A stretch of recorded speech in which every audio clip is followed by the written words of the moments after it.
Hello friends, today we are going to study the new chapter for probability.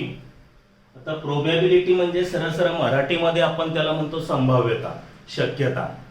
Possibilities असेल, chances असेल, या word सारखा त्याचा meaning होतो. याला आणखी सिमिलर वर्ड्स कुठले कुठले बघा. आपल्या डेलीच्या कन्व्हर्सेशन मध्ये, रोजच्या व्यवहारामध्ये आपण सर्रास त्या ठिकाणी असल्या प्रकारचे शब्द वापरतो.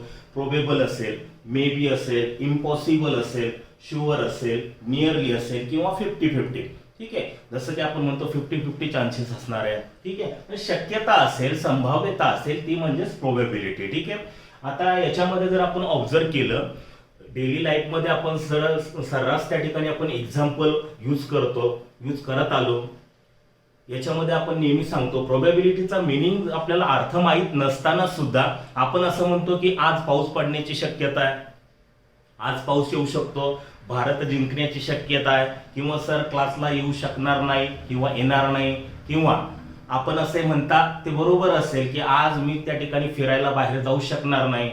हे सगळे एक्झाम्पल जर बघितलेत आपण, जसं की most probably the rain will start from today, the inflation is likely to rise. Inflation म्हणजेच महागाई. ठीक आहे, it is impossible to defeat Indian cricket team in the next match.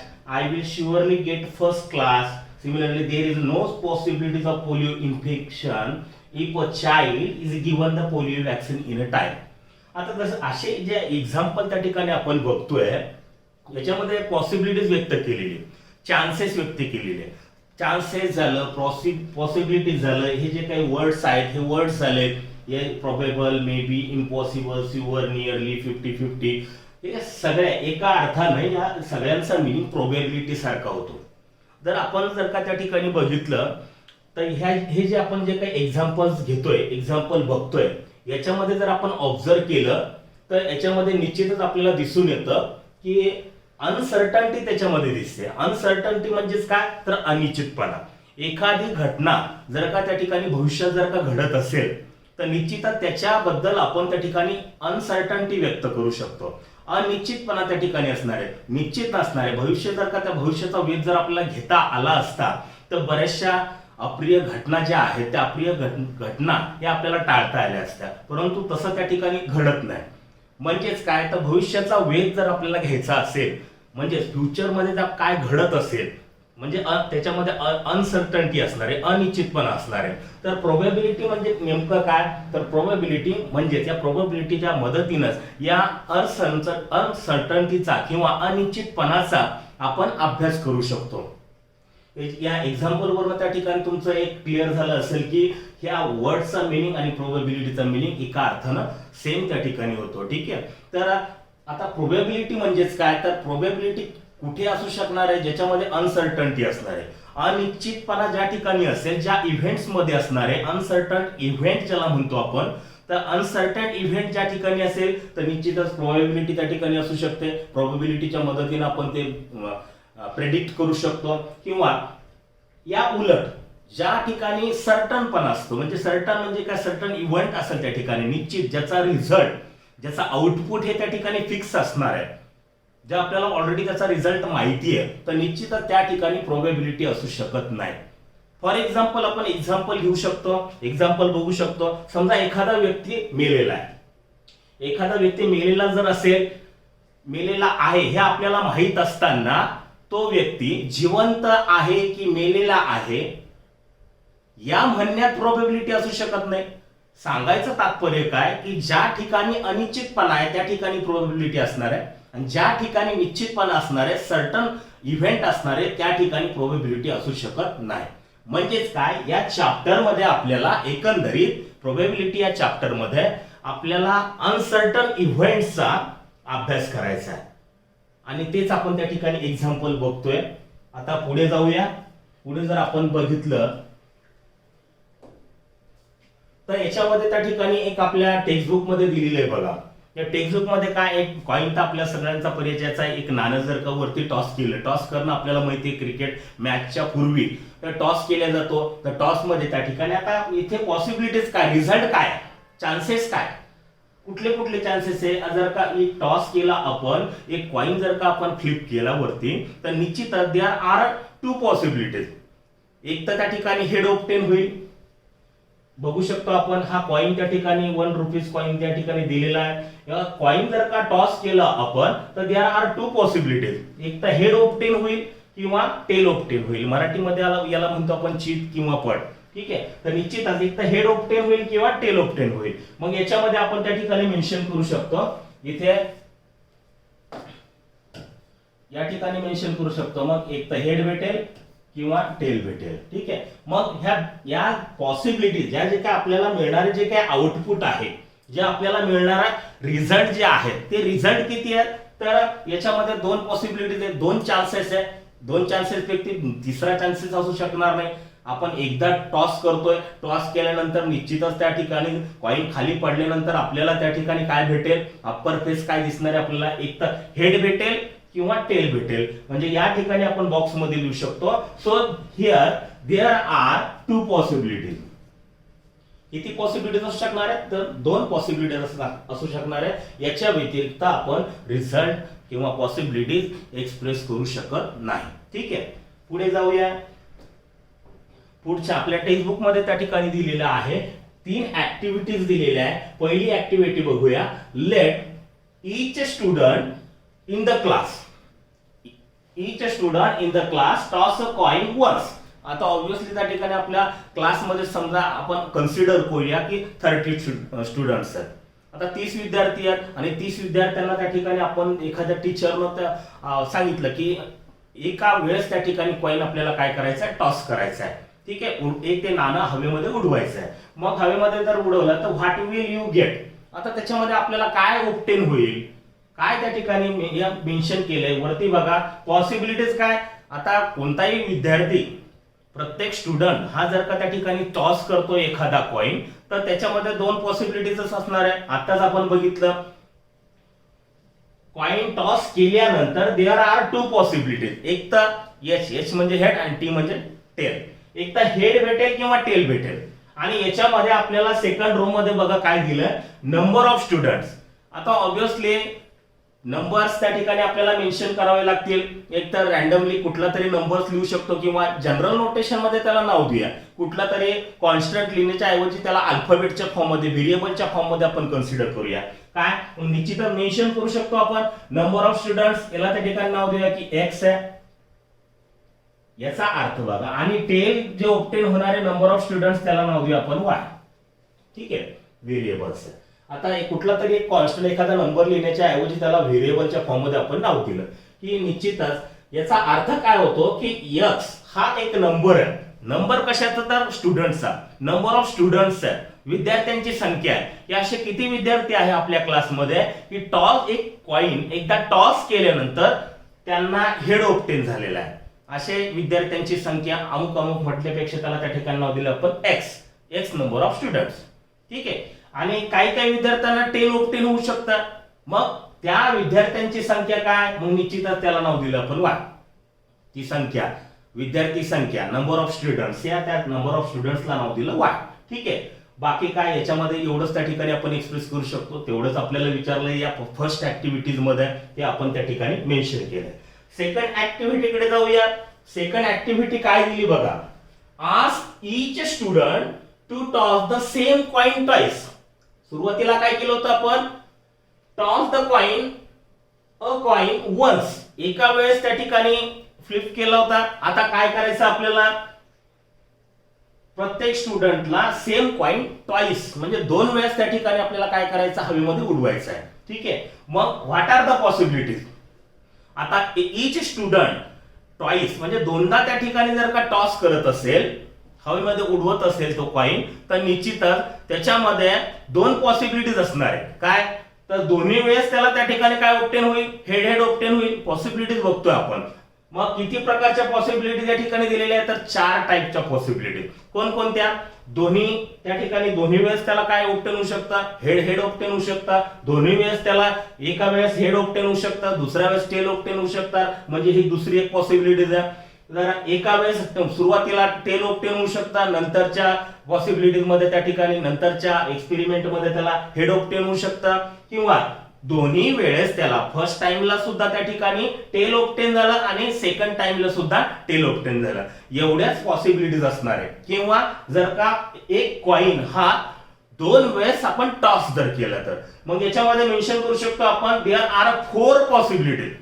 4 possibilities आहे, त्या 4 पॉसिबिलिटीच्या व्यतिरिक्त असू शकत नाही. किंवा जर का एक कॉइन त्या प्रत्येक स्टुडंटना दोनदा त्या ठिकाणी टॉस जर केला तर ठीक आहे. मग निश्चितच नंबर ऑफ स्टुडंट्स, आता इथे सुद्धा आपल्याला नंबर ऑफ स्टुडंट्स आहे, हे आपण ऍक्टिव्हिटी आहे ऍक्च्युअली त्या ठिकाणी आपल्या क्लासमध्ये आपण घेऊ शकतो की निश्चितच 40 विद्यार्थी आहे, 40 विद्यार्थ्यांना आपण कॉइन काढायला सांगितले आणि प्रत्येकाला त्या ठिकाणी आपण दोनदा कॉइन हा टॉस करायला जर सांगितलं तर आपण त्या ठिकाणी हे ऍक्टिव्हिटी मेन्शन करू शकतो. आता नंबर ऑफ स्टुडंट्स लिहिण्यापेक्षा त्याला आपण व्हेरिएबल नाव देऊया.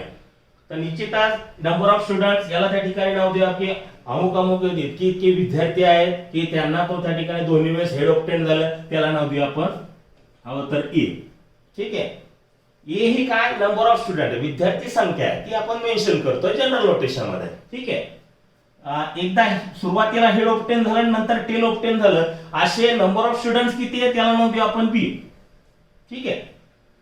पुढे पहिल्या वेळेस टेल ऑब्टेन झालं आणि दुसऱ्या वेळेस त्या ठिकाणी हेड ऑब्टेन झालं, असे नंबर ऑफ स्टुडंट्स त्याला त्या ठिकाणी नाव देऊया सी. आणि दोन्ही इव्हेंट्स मध्ये असे विद्यार्थी आहेत की दोन्ही वेळेस त्यांना टेल ऑब्टेन झालं, त्याला त्या ठिकाणी आपण नाव देऊया डी. व्हेरिएबलच्या फॉर्म मध्ये मेन्शन केलं की ए बी सी डी हे काय तर नंबर ऑफ स्टुडंट्स आहेत. ही ऍक्टिव्हिटी आपण क्लासमध्ये घेऊ शकतो, आपल्या घरी सुद्धा त्या ठिकाणी आपले जे काही मेंबर्स आहेत त्या मेंबर्स वरती सुद्धा आपण त्या ठिकाणी हे घेऊ शकतो. असो तर तिसरी ऍक्टिव्हिटी बघूया. तिसरी ऍक्टिव्हिटी काय दिली बघा. नाउ थ्रो अ डाय. डाय आपल्याला माहिती आहे निश्चितच त्या ठिकाणी मराठीमध्ये त्याला आपण म्हणतो की षटकोनी ठोकळा.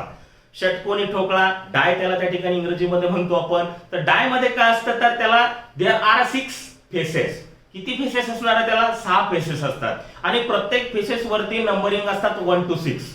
म्हणजे एका फेस वरती एक डॉट असणार आहे, जसं आपण फिगर मध्ये बघू शकतो. अशा पद्धतीचा त्या ठिकाणी डाय असणार आहे. एका फेस वरती एक सिंगल डॉट असणार आहे, दुसरा फेस आहे त्याच्यावरती 2 डॉट दिलेले आहेत, तिसरा फेस आहे त्याला त्याच्यावरती 3 डॉट दिलेले आहेत, चौथा नंबरचा जो काही फेस आहे त्याला त्याच्यामध्ये 4 डॉट्स दिलेले आहेत, पाचव्या नंबरचा त्या ठिकाणी जो काही फेस आहे त्याला 5 डॉट्स दिलेले आहेत बघू शकतो आपण. आणि हा जो काय शेवटचा आहे 6व्या नंबरचा तो 6व्या नंबरच्या फेस वरती 6 डॉट दिलेले आहेत. ठीक आहे. तर निश्चितच काय विचारलं या ऍक्टिव्हिटीज मध्ये. नाउ थ्रो अ डाय वन्स. हा डाय काय केला एकदा आपण त्या ठिकाणी थ्रो केला फेकला. What are the different possibilities of getting dots on the upper face. म्हणजे अपर फेस म्हणजे काय हा सुरुवातीचा हा वरती दिसणारा जो काही फेस आहे निश्चितच हा जो फेस आता वरती समोरून दिसणारा आपण जर का थ्रो केला तर ऑब्विसली तो स्टॉप होईल आणि वरचा जो काही फेस असणार आहे ज्याला म्हणतो आपण अप्पर फेस. या अप्पर फेस वरती काय काय पॉसिबिलिटीज असू शकतील. काय काय पॉसिबिलिटीज असू शकतील तर निश्चितच 1 सुद्धा येऊ शकतो, हे 2 डॉट सुद्धा येऊ शकतो किंवा 3 डॉट्स असलेला फेस सुद्धा त्या ठिकाणी वरती अप्पर फेसला येऊ शकतो किंवा 4 डॉट्स असलेला हे निश्चितच फेस त्या ठिकाणी आपल्याला अप्पर फेस वरती येऊ शकतो किंवा हा. मग आता टोटल पॉसिबिलिटीज किती आहे 1 2 3 4 5 6 अशा किती पॉसिबिलिटीज आहे तर 6 पॉसिबिलिटीज आहे. या 6 च्या व्यतिरिक्त तर असू शकत नाही कारण डाय वरती आपल्याला माहिती आहे की एवढेच त्या ठिकाणी फेसेस असणार आहे. तर षटकोनी ठोकळ्यावरती हे 6 फेसेस असणार आहे. तर या 6 फेसेस वरती याच्या व्यतिरिक्त असू शकत नाही कारण तो डाय. ठीक आहे. जसं आपण हेडच्या बाबतीमध्ये मेन्शन केलं होतं देयर आर ओनली 2 पॉसिबिलिटीज. एक तर हेड ऑब्टेन होईल नाही तर टेल ऑब्टेन होईल. आपल्याला माहिती आहे कॉइनला तर 2च साइड असणार आहे, 2च फेसेस असणार आहे. एका साइडला हेड असतो दुसऱ्या साइडला टेल असतो. तर निश्चितच या डायच्या फॉर्म मध्ये आपण निश्चितच मेन्शन करू शकतो देयर आर किती पॉसिबिलिटीज मग 6 पॉसिबिलिटीज. आणि निश्चितच या ठिकाणी आपल्याला तेच विचारलंय की किती पॉसिबिलिटीज असणार आहे, किती रिझल्ट आपल्याला ऑब्टेन होऊ शकतात. तर हे 6 पैकी एक त्या ठिकाणी आपल्याला रिझल्ट ऑब्टेन होणार. म्हणजे टोटल पॉसिबिलिटीज टोटल चान्सेस किती झाले तर 6 चान्सेस झाले. 6 पॉसिबिलिटीज आपल्याला त्या ठिकाणी आपण मेन्शन करू शकतो. ठीक आहे. पुढे जाऊया. काय दिले पुढे लेट्स लर्न मध्ये रॅन्डम एक्सपेरिमेंट. ठीक आहे. रॅन्डम सरळ रॅन्डमचा अर्थ जर आपण बघितला तर फ्रीली, ठीक आहे. आणि एक्सपेरिमेंट तर आपल्याला माहितीच आहे, जे काय जो प्रयोग करतो आपण. रॅन्डम एक्सपेरिमेंटची डेफिनेशन आपल्याला बघायची. एक्सपेरिमेंट तर सगळ्या हा शब्द तर परिचयाचा, प्रत्येकाला एक्सपेरिमेंट आपण प्रॅक्टिकल करत असतो, सायन्सचं प्रॅक्टिकल असेल असो. तर या रॅन्डम एक्सपेरिमेंटची डेफिनेशन काय सांगते बघूया काळजीपूर्वक. The experiment in which all possible results are known. निश्चितच मेन्शन केली तर नोन हा शब्द महत्वाचा आहे. Non in advance. ऑलरेडी जर आपण कुठलाही एखादा रॅन्डम एक्सपेरिमेंट घेतला, त्या रॅन्डम एक्सपेरिमेंटची आपण डेफिनेशन जर बघायची झाली तर असा एक्सपेरिमेंट की निश्चित आता जसं आपण हेड ऑर टेल कॉइनचा आपण त्या ठिकाणी टॉस केला होता, ठीक आहे. तो एक त्या ठिकाणी रॅन्डम एक्सपेरिमेंट म्हणू शकतो आपण. एक डाय आपण थ्रो केला होता, तो त्या ठिकाणी रॅन्डम एक्सपेरिमेंट म्हणू शकतो. पण नेमकं रॅन्डम एक्सपेरिमेंटची डेफिनेशन काय, तर the experiment in which all possible results are known in advance. म्हणजे ऑलरेडी ऍडव्हान्स मध्ये आपल्याला माहिती आहे की याच पॉसिबिलिटीज आहे, हेच रिझल्ट त्याच्यामध्ये येणार आहे. हेड आपण टॉस केला तर निश्चितच त्याच्या पॉसिबिलिटीज आपल्याला ऍडव्हान्स मध्ये माहिती आहे की एक तर हेड भेटेल नाही तर टेल भेटेल. डाय आपण थ्रो केला तर निश्चितच त्या ठिकाणी आपण म्हणू शकतो त्याच्या आउटपुट जे आहे, त्याचा जो रिझल्ट जो आहे तो रिझल्ट ऑलरेडी आपण प्रेडिक्ट करू शकतो. डेफिनेटली आपल्याला माहिती आहे की डायला 6 स्पेसेस असतात. एका पेस वरती 1 डॉट असणार आहे, 2 डॉट असणार आहे, अप टू 6, ठीक आहे. असे 6 पेसेस असणार आहे. म्हणजे याचा अर्थ आपण जर का डाय एका वेळेस जर फेकला तर आपल्याला मिळणारे जे काही रिझल्ट आहे ते रिझल्ट आपल्याला ऍडव्हान्स मध्ये माहिती आहे. एक तर 1 डॉट असलेला फेज भेटेल किंवा 2 डॉट असलेला फेज भेटेल किंवा 5 डॉट असलेला फेज भेटेल किंवा 6 डॉट असलेला फेज भेटेल. तर निश्चितच देयर आर 6 पॉसिबिलिटीज. 6 रिझल्ट त्या ठिकाणी आपण मेन्शन करू शकतो की 6 पैकी एक तरी रिझल्ट आपल्याला त्या ठिकाणी भेटणार आहे. मग तो रिझल्ट म्हणजेच काय, तर पॉसिबिलिटीज. मग possible results are known in advance. आणखी मेन्शन केले but none of them can be predicted with a certainty. Certainty म्हणजे काय, निश्चितपणे, डेफिनेटली. काय प्रेडिक्टेड म्हणजे काय, आपण व्यक्त करू शकतो, प्रेडिक्ट करू शकतो. काय प्रेडिक्ट करू शकतो, विथ अ सर्टन्टी म्हणजे डेफिनेटली. आपण जर का त्या ठिकाणी मेन्शन केलं, आता कॉइन जर आपण टॉस करतोय, कॉइन टॉस करतो तर डेफिनेटली डेफिनेटली आपण सांगू शकतो का हेडच पडणार म्हणून, नाही सांगू शकत. किंवा टेल पडणार म्हणून नाही सांगू शकत सर्टनली, ठीक आहे. म्हणजे याचाच अर्थ नन ऑफ देम. डाय जर आपण थ्रो केला तर आपण डेफिनेटली सर्टनली कॉन्फिडंटला सांगू शकतो का की या ठिकाणी आपल्याला 3 डॉट्स असलेला अप्पर पेस भेटणार आहे, नाही सांगू शकत, नाही व्यक्त करू शकत आपण. मग याचाच अर्थ none of them can be predicted with certainty and there is a equal possibility. आता एवढं तर त्या ठिकाणी आपलं क्लिअर झालं की none of them can be predicted with certainty. निश्चितच हेड पडू शकतं, टेल पडू शकतं असं आपण सर्टनली डेफिनेटली म्हणू शकत नाही, ठीक आहे. पुढे there is a equal possibility for each result. आता इक्वल पॉसिबिलिटीचा अर्थ काय, आताच आपण बघितलं की या प्रोबॅबिलिटीचा मिनिंग 50-50. त्याचा मिनिंग सुद्धा त्या वर्डचा त्या ठिकाणी प्रोबॅबिलिटी, प्रोबेबल असं होऊ शकतो, मे बी असू होऊ शकतं, शुअर असू शकतो, इम्पॉसिबल असू शकतो असो. तर इक्वली पॉसिबिलिटी म्हणजे इक्वल पॉसिबल पण इक्वल रिझल्ट त्या ठिकाणी आपल्याला बघायचे आहे. हेड आपण कॉइन जर टॉस केला आपण तर त्या ठिकाणी 2 पॉसिबिलिटीज आपण सुरुवातीलाच एक्सप्रेस केलं. There are 2 possibilities. आता 2 पॉसिबिलिटीज मला सांगा, हेड ऑब्टेन होण्याची त्या ठिकाणी पॉसिबिलिटीज किती असू शकणार आहे, तर निश्चितच 2 पैकी 1. टोटल पॉसिबिलिटीज किती आहे, तर 2 आहे. हेड भेटेल किंवा टेल भेटेल, हे झाल्या 2 पॉसिबिलिटीज एकदा कॉइन टॉस केलं तर. आता मला सांगा हेड ऑब्टेन होण्याचे चान्सेस किती आहे, 2 पैकी 1, दॅट इज 1/2. 2 पैकी 1 म्हणजे आता निश्चितच त्या ठिकाणी 2 पॉसिबिलिटीज आहेत. 2 पॉसिबिलिटी हेड ऑब्टेन होण्याचे चान्सेस किती आहे, तर 1/2. 1/2. सिमिलरली तीच गोष्ट आपण टेल ऑब्टेन होण्याचे चान्सेस किती आहेत, पॉसिबल रिझल्ट किती आहे, तर 2 पैकी 1. म्हणजे हेड आणि टेल हे 2 पॉसिबिलिटीज आहेत. तर टेल किती वेळेस ऑब्टेन होऊ शकतो, आपण एकाच वेळेस ऑब्टेन करू शकतो, कारण एकाच वेळेस आपण कॉइन काय करतोय, टॉस करतोय. म्हणजे त्याचाच अर्थ होतो there is a equal possibility, सारखी शक्यता, equal possibility for each result is known as a random experiment. हे तीन कंडिशन महत्वाच्या आहेत. हे तीन कंडिशन कुठल्या कुठल्या, तर all possible results are known in advance but none of them can be predicted certainly and there is a equal possibilities of the result of each result. जसं की हेड आणि टेल ऑब्टेन होण्याची possibility दोन पैकी एक असणार आहे. निश्चितच पॉसिबिलिटी फॉर इच रिझल्ट. आणखी आपण सांगू शकतो, एक्झाम्पल दिले रॅन्डम एक्सपेरिमेंट मध्ये, tossing a coin, throwing a die, picking a card from set of cards bearing numbers from 1 to 50. म्हणजेच काय, एक नंबर असे 50 कार्ड्स आहेत, त्या 50 कार्ड्स वरती प्रत्येक कार्ड वरती नंबर मेन्शन केलेले. एका कार्ड वरती 1 लिहिलेला आहे, दुसऱ्या कार्ड वरती 2 लिहिलेला आहे, तिसऱ्या कार्ड वरती 3 लिहिलेला आहे. असे किती कार्ड्स आहेत, तर 50 कार्ड आहे. मग 50व्या कार्डावरती 50 हे मेन्शन केलेलं असेल. असे 50 कार्ड्स आहेत 1 to 50 आणि या 50 कार्ड्स पैकी रॅन्डमली आपण एक कार्ड काढतोय. मग एक कार्ड काढतोय याचा अर्थ त्याच्यामध्ये पॉसिबिलिटीज रिझल्ट किती आहे, तर निश्चितच 50 असणार आहे.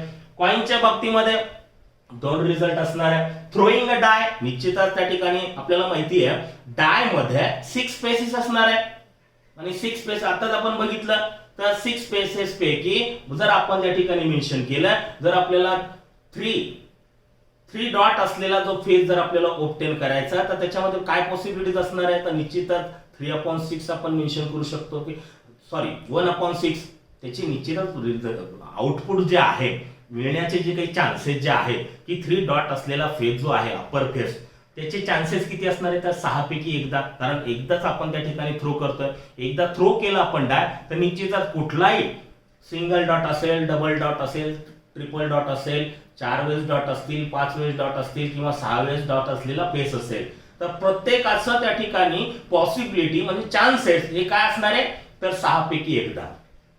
6 पैकी एकाच वेळेस त्या ठिकाणी आपल्याला भेटणार आहे, कारण एकदाच आपण तो डाय काय करतोय, थ्रो करतोय. ठीक आहे, म्हणून त्या ठिकाणी मेन्शन केलंय picking a card from a pack of well shuffle playing card. Playing cards आपल्याला माहिती आहे, खेळण्याचे पत्ते आपल्याला माहिती आहे. त्याच्यामध्ये पुढे बघूया आपण डिटेल मध्ये.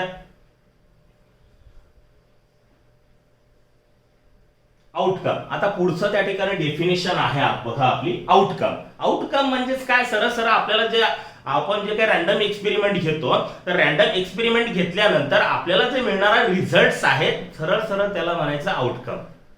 ज्या काही पॉसिबल रिझल्ट असतील त्या पॉसिबल रिझल्टलाच काय म्हणायचं, आउटकम म्हणायचं. ठीक आहे, बघू शकतो आउटकमची डेफिनेशन काय, रिझल्ट कुणाचं, तर रॅन्डम एक्सपेरिमेंट आताच आपण बघितलं. काय, निश्चितच त्या ठिकाणी 3 गोष्टी क्लिअर असल्या पाहिजेत रॅन्डम एक्सपेरिमेंट मध्ये, की पॉसिबल रिझल्ट हे नोन असले पाहिजेत ऍडव्हान्स मध्ये. आणखी काय, none of them can be predicted certainly. आणखी काय, equal possibilities of each result. या 3 गोष्टी क्लिअर झाल्या पाहिजेत रॅन्डम एक्सपेरिमेंट म्हटल्यानंतर. आता अशा रॅन्डम एक्सपेरिमेंटचा रिझल्ट मिळणारा जो काही निकाल आहे एक्सपेरिमेंट मध्ये, तर त्या रिझल्टला काय म्हणायचं, आउटकम म्हणायचं. फॉर एक्झाम्पल बघूया. इन अ रॅन्डम एक्सपेरिमेंट, तेच एक्झाम्पल त्या ठिकाणी परत या ठिकाणी दिले. In random experiment of tossing a coin, मग there are only 2 outcomes, there are only 2 results. आताच आपण बघितलं, एक तर हेड भेटेल किंवा टेल भेटेल, म्हणजे 2च रिझल्ट, 2च चान्सेस, 2च पॉसिबिलिटीज, त्यालाच काय म्हणायचं, आउटकम्स म्हणायचं. ठीक आहे, that is head or tail. पुढे, in a random experiment of a throwing a die, परत तेच त्या ठिकाणी आलेलं आहे. According to number of dots on the 6 spaces of the die. 6 spaces of the die, there are possibilities कुठल्या आहेत, तर अप्पर फेस वरती 1 डॉट भेटू शकतो, किंवा 2 डॉट असलेला फेस येऊ शकतो, किंवा 3 डॉट असलेला फेस येऊ शकतो, किंवा 4 डॉट असलेला फेस येऊ शकतो, किंवा 5 डॉट असलेला फेस येऊ शकतो, किंवा 6 डॉट असलेला फेस येऊ शकतो. म्हणजे निश्चितच त्या ठिकाणी हे असे किती आउटकम्स आहेत, असे किती रिझल्ट्स आहेत, 1 2 3 4 5 6 सरळ नंबरच दिले. There R 6 outcome. चान्सेस जेवढे आहेत, पॉसिबिलिटी जेवढे रिझल्ट्स आहेत, त्यालाच काय म्हणायचं, आउटकम्स म्हणायचं. मग एकदा जर का आपण डाय थ्रो केला, there are we getting 6 outcomes. पुढचं काय दिलं example, in a random experiment of picking a card bearing a numbers from 1 to 50. 1 to 50 लिहिलेलं जे काही 50 कार्ड जे आहेत त्या 50 कार्ड पैकी रॅन्डमली आपण एक कार्ड पिकअप करतोय.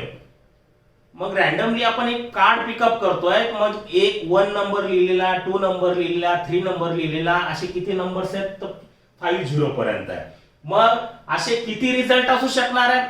रिझल्ट म्हणजेच काय? रिझल्ट जे आपल्याला आउटपुट भेटतं. आपण एक्सपेरिमेंट घेतोय त्याचा निकाल आपल्याला काहीतरी भेटणार आहे.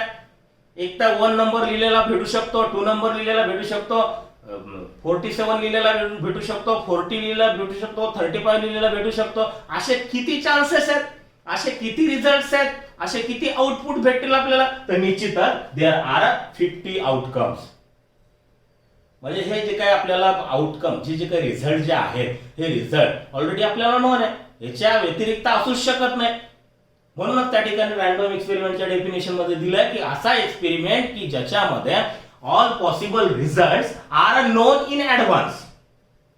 A card is drawn randomly from a pack of well shuffled playing cards.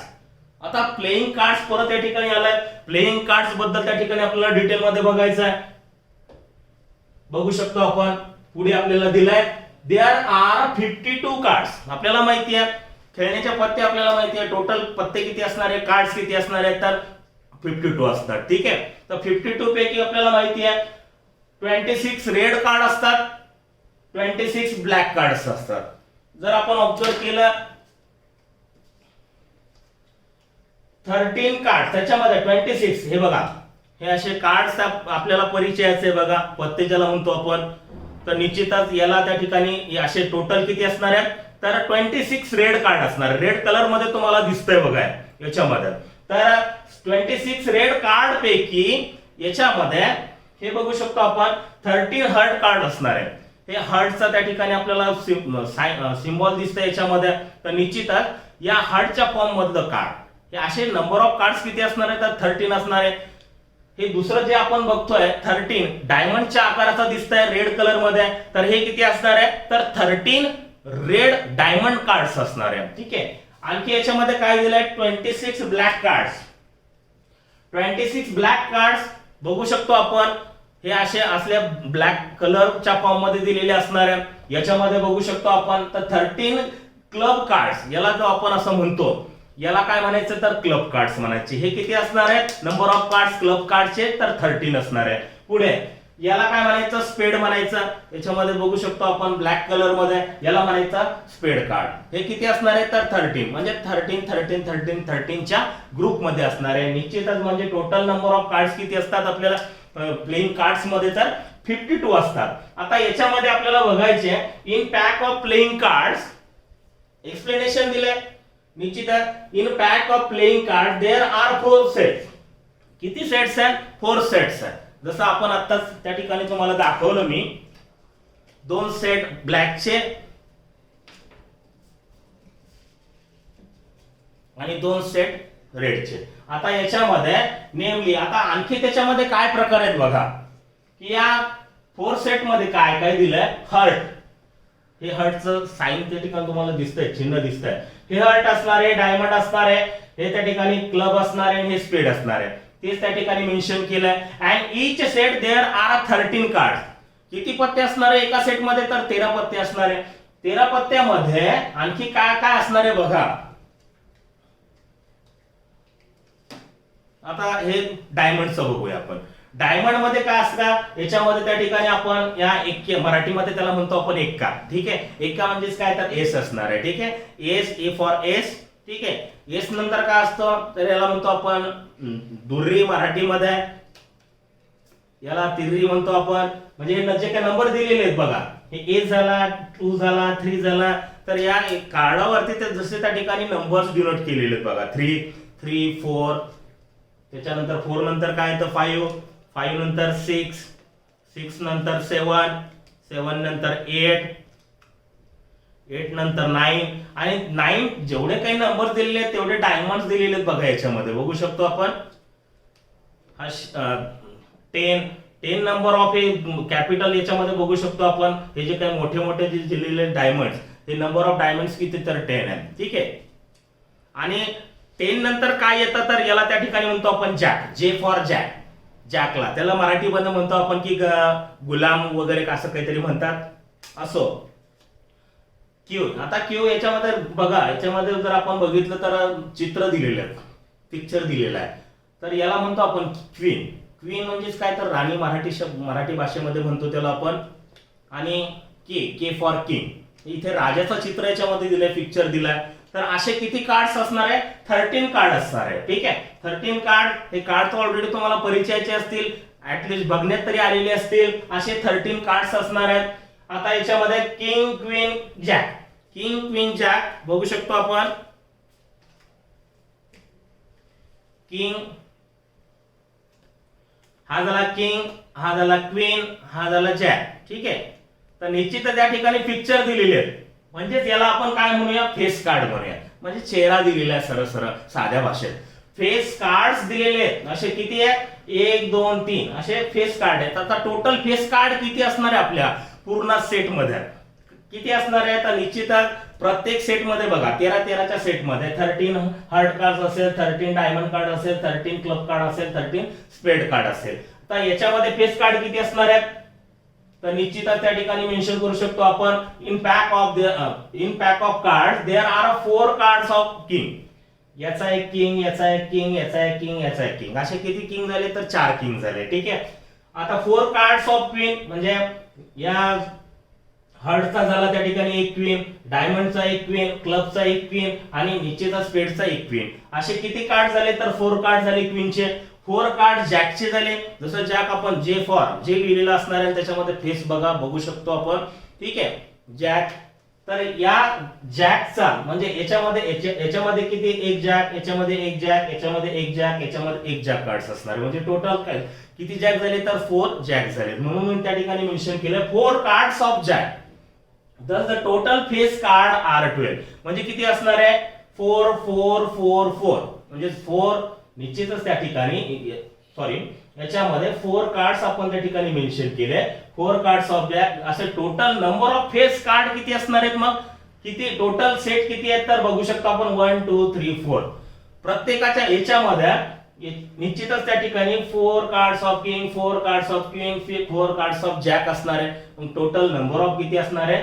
4 4 4. म्हणजे 12 नंबर ऑफ फेस कार्ड असणार आहे. हेच त्या ठिकाणी आपल्याला याच्यामध्ये माहिती दिली आहे. इकडे बघू शकतो, याला आपण त्या ठिकाणी ए असे 4 त्या ठिकाणी दिलेले बघा. इथे स्पेडचा दिलाय, इथे हार्टचा दिलाय, इथे याला आपण म्हणतो क्लब, याला म्हणतो आपण त्या ठिकाणी डायमंडच्या आकारामधला. तर निश्चितच त्या ठिकाणी एस ऑफ अ स्पेड, S of a heart, S of a club, S of a diamond. म्हणजे असे किती एस असणार आहेत? असे किती एके असणार आहेत? तर 4 एके असणार आहेत. तीच माहिती याच्यामध्ये आपल्याला दिली आहे. पुढे जाऊया, काय दिले पुढे? आता पुढची कन्सेप्ट आहे आपली equally likely outcomes. Equally likely outcomes बघू शकतो आपण. काय सांगते डेफिनेशन? एक एक्झाम्पल त्याच्यामध्ये दिलंय, अ डाय इज थ्रोन. आता डाय जर का आपण आत्ताच बघितलं, डाय जर का आपण त्या ठिकाणी त्याच्या टायटल मध्येच त्याचा मिनिंग बघा, इक्वली लाईकली आउटकम्स. आउटकमची डेफिनेशन आत्ताच आपली झाली, रिझल्ट ऑफ रॅन्डम एक्सपेरिमेंट, त्याला म्हणायचं आउटकम्स. ठीक आहे, आता इक्वली लाईकली म्हणजेच काय? याच्यापूर्वी सुद्धा मी एक्सप्लेन केलं होतं. जर का एक डाय जर का आपण त्या ठिकाणी थ्रो केला, एका वेळेस मेन्शन केलं, is throw any of the numbers 1 2 3 4 5 6 may appear on the upper face. एक तर डॉट दिलेले असतील किंवा नंबर दिलेले असतील. ठीक आहे, त्या षटकोनी ठोकळ्यावरती निश्चितच त्या अप्पर फेस वरती आपल्याला या 6 पॉसिबल इव्हेंट्स पैकी एक इव्हेंट आपल्याला भेटणार आहे. एक तर 1 भेटेल किंवा 2 भेटेल किंवा 3 भेटेल किंवा 4 भेटेल किंवा 5 भेटेल किंवा 6 भेटेल. याच्या व्यतिरिक्त असू शकत नाही. मग निश्चितच या ठिकाणी it means that the number is equally likely to occur. Mention करू शकतो आपण.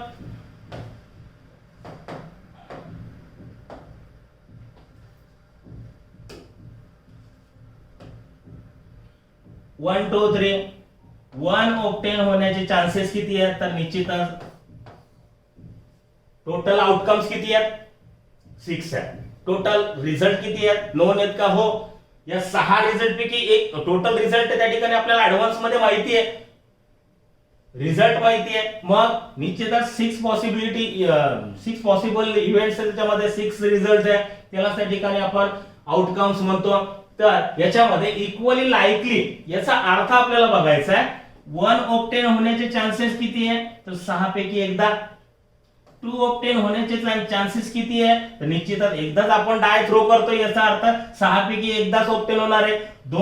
एकाच वेळेस त्या ठिकाणी दोनदा त्या ठिकाणी 2 वेळेस भेटू शकणार आहे का, आपल्याला नाही. अप्पर फेस वरती मिळण्याचे चान्सेस एकदाच आपण डाय थ्रो करतोय, याचा अर्थ अप्पर फेस वरती 2 डॉट्स म्हणा किंवा 2 नंबर लिहिलेला ठोकळा म्हणा, तर निश्चितच त्या अप्पर फेस वरती आपल्याला पॉसिबिलिटीज किती आहे, तर 6 रिझल्ट्स पैकी एकदा त्या ठिकाणी आपल्याला ऑप्टेन होऊ शकतं. एकापेक्षा तो जास्त ऑप्टेन होऊ शकत नाही, कारण एकदाच आपण डाय थ्रो करतोय. किंवा 3 असेल किंवा 4 असेल किंवा 5 असेल किंवा 6 असेल. तर निश्चितच या सगळ्यांची पॉसिबिलिटीज आपण बघू शकतो. 6 म्हणजे निश्चितच त्या ठिकाणी एकदाच आपण जर का थ्रो करतोय, मग निश्चितच आपल्याला याचे जे काही रिझल्ट जे ऑब्टेन होणार आहे ते एकदाच भेटणार आहे, कारण एकदाच आपण डाय थ्रो करतोय. ठीक आहे, मग याच्यामध्ये मग आपण असं म्हणू शकतो, यालाच म्हणायचं इक्वली लाईकली टू अकर. म्हणजे ती घटना घडण्याची जी काही संभाव्यता आहे, ती घटना घडण्याची जी काही शक्यता आहे, ती शक्यता किती आहे, तर 1/6 आहे. हे प्रत्येकाची कशी आहे, तर सारखी आहे. तर 1/6 निश्चित 6 रिझल्ट पैकी एक तरी त्या ठिकाणी एकदा ऑप्टेन, म्हणजे 2 ऑप्टेन होण्याचे चान्सेस एकदाच आहे, 1 ऑप्टेन होण्याचे चान्सेस एकदाच आहे, 6 ऑप्टेन होण्याचे चान्सेस एकदाच आहे. मग या सगळ्यांचे ही जी काही आकर म्हणजे काय घडण्याची जी शक्यता आहे ती कशी आहे, तर सगळ्यांची सारखी आहे. म्हणजे त्यालाच त्या ठिकाणी म्हणायचं तर इक्वली लाईकली टू अकर. आणखी काय दिले, if die is so form that a particular face come up most often. निश्चितच जर आपण डाय थ्रो करतोय, डाय अशा पद्धतीचा बनवलेला आहे की किती वेळ जरी फेकला तर वारंवार एक सारखा जर का फेज जर का आपल्याला अप्पर फेज जर का मिळत असेल, तर निश्चितच तो कसा असणार आहे, in this outcomes are not likely to occur equally. त्यालाच आपण म्हणू शकतो निश्चित बायस. डाय कसा असणार आहे, मग बायस असणार आहे. बायस म्हणजे काय, बायसचा अर्थच काय होतो, निश्चितच त्याच्यामध्ये काहीतरी फॉल्टी असणार आहे, फॉल्ट असणार आहे, दूषित असणार आहे, अस्पष्ट असणार आहे, त्याच्यामध्ये काहीतरी घोटाळा असणार आहे. त्या ठोकळ्यामध्ये जर आपल्याला म्हणजे असं जर का घडत असेल, इन दिस केस जो रिझल्ट आहे रॅन्डम एक्सपेरिमेंटचा, म्हणजे outcomes are not likely to occur equally likely आपण असं म्हणू शकत नाही, कारण त्याच्यामध्ये जर का घोटाळा असेल, एका 2-3 फेसेस वरती जर का 2 नंबर लिहिला असेल, तर बऱ्याच वेळेस आपल्याला 2 ऑप्टेन होण्याचे चान्सेस जास्त आहे. मग याचा अर्थ काय, की ठोकळ्यामध्ये काहीतरी गडबड आहे, डाय मध्ये काहीतरी गडबड आहे, त्यालाच आपण म्हणतो डाय इज बायस.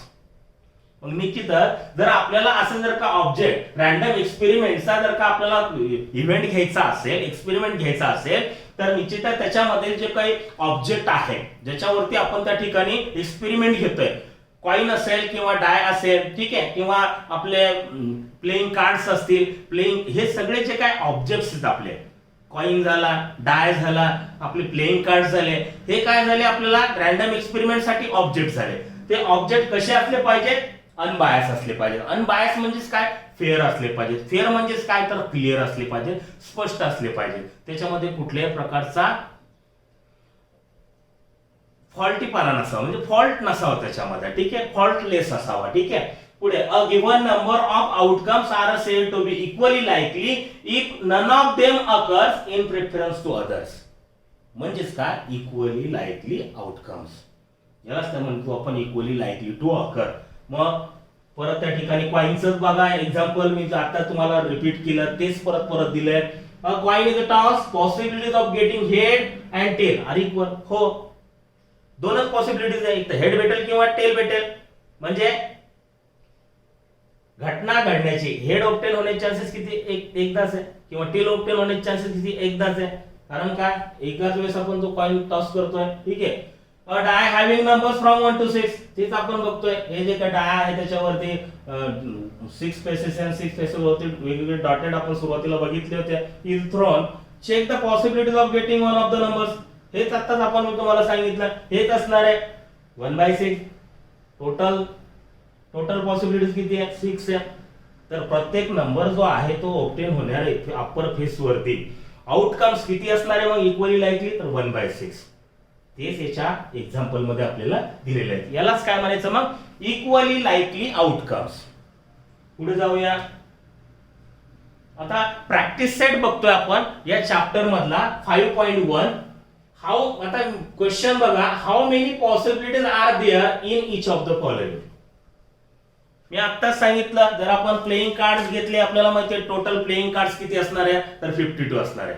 मग निश्चितच रॅन्डमली आपण जर का एखादा कार्ड पिकअप करतोय, मग टोटल पॉसिबिलिटीज किती असणार आहे, तर 52. हेच आपल्याला त्या ठिकाणी मेन्शन करायचं आहे की पॉसिबिलिटीज किती असणार आहे. काय क्वेश्चन दिलाय, पहिलं example, Vanita knows the following site in Maharashtra, she is applying to visit one of them in her summer vacation. वनिताला काय करायचं आहे की समर व्हॅकेशन मध्ये या खाली दिलेले जे काही नावं दिलेले आहेत वेगवेगळ्या प्लेसेसचे, त्या प्लेसेस पैकी कुठल्या तरी एका प्लेसेस मध्ये समर व्हॅकेशनला तिला व्हिजिट करायची आहे. कोणकोणते दिले बघू शकतो आपण, अजिंठा, महाबलेश्वर, लोणार सरोवर, Tadoba wild life sanctuary, wild life Tadoba अभयारण्य ज्याला म्हणतो आपण, आंबोली घाट ज्याला म्हणता येईल, कोकणामध्ये असतो, आंबोली, रायगड, माथेरान, आनंदवन. आता हे टोटल प्लेसेस जर आपण जर बघितले किती आहे, 1 2 3 4 5 6 7 8. टोटल प्लेसेस किती आहेत, तर 8 आहे. मग 8 जर असेल तर वनिता समर व्हॅकेशन मध्ये या 8 प्लेसेस पैकी एका प्लेसेसला भेट द्यायची. मग मेन्शन करूया, मग टोटल पॉसिबिलिटीज किती असणार आहे, तर 8 पॉसिबिलिटीज असणार आहेत. तेच आपल्याला त्या ठिकाणी लिहायचं आहे. Vanita can be visit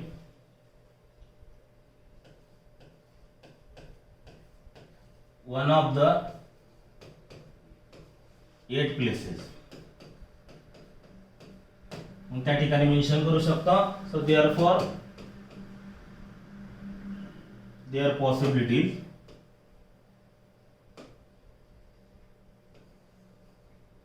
she has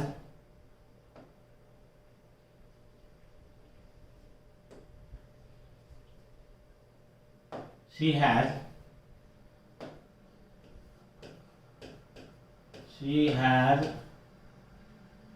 8 possibilities. Total किती पॉसिबिलिटीज मग तिच्याजवळ 8 पॉसिबिलिटीज आपण मेन्शन करू शकतो. आणि तेच त्याच्यामध्ये आपल्याला त्या साधा सरळ क्वेश्चन आहे. ठीक आहे, किती प्लेसेस आहेत, 8 प्लेसेस आहेत. मग टोटल पॉसिबिलिटीज किती असणार आहे, 8 पॉसिबिलिटीज असणार आहे. पुढे सेकंड एक्झाम्पल मध्ये काय दिलंय, any day of a week is to be selected randomly. आता वीक मध्ये किती डे असणार आहे, आठवड्यामध्ये किती वार असतात, तर 7. निश्चितच त्या ठिकाणी मग पॉसिबिलिटीज किती असणार आहेत, 7.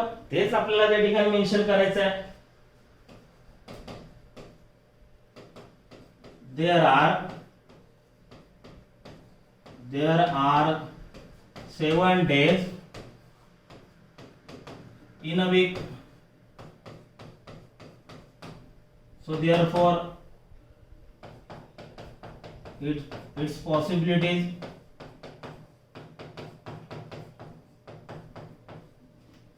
is 7. Similarly, select one card from the pack of 52 cards. 52 cards पैकी रॅन्डमली त्या ठिकाणी आपण जर का एक कार्ड पिकअप करतोय, मग पॉसिबिलिटीज किती असणार आहे, 52 कार्ड्स आहेत, मग 52 पॉसिबिलिटीज असणार आहे. शॉर्टकट मध्ये लिहूया हो, तर there are 52 possibilities.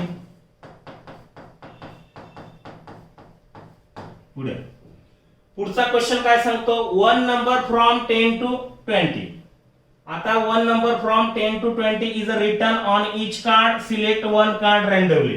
Total card किती झाले मग, 11 पासून 20 पर्यंत 10 आणि हा 10, म्हणजे असे किती कार्ड्स आहेत, तर 11 कार्ड्स आहेत. आणि 11 कार्ड वरती कोणकोणते नंबर दिले आहेत, 10 पासून तर 20 पर्यंत, 10 11 12 13 14 15 16 17 18 19 20 असे 11 कार्ड्स आपल्याला दिले. आणि 11 कार्ड जर का असतील तर निश्चित त्याची पॉसिबिलिटी किती असणार आहे, तर 11 मेन्शन करूया.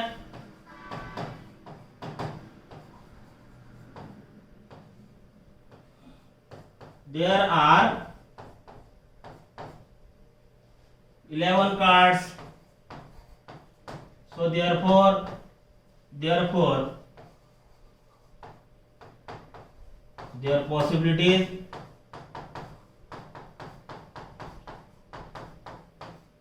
is 11.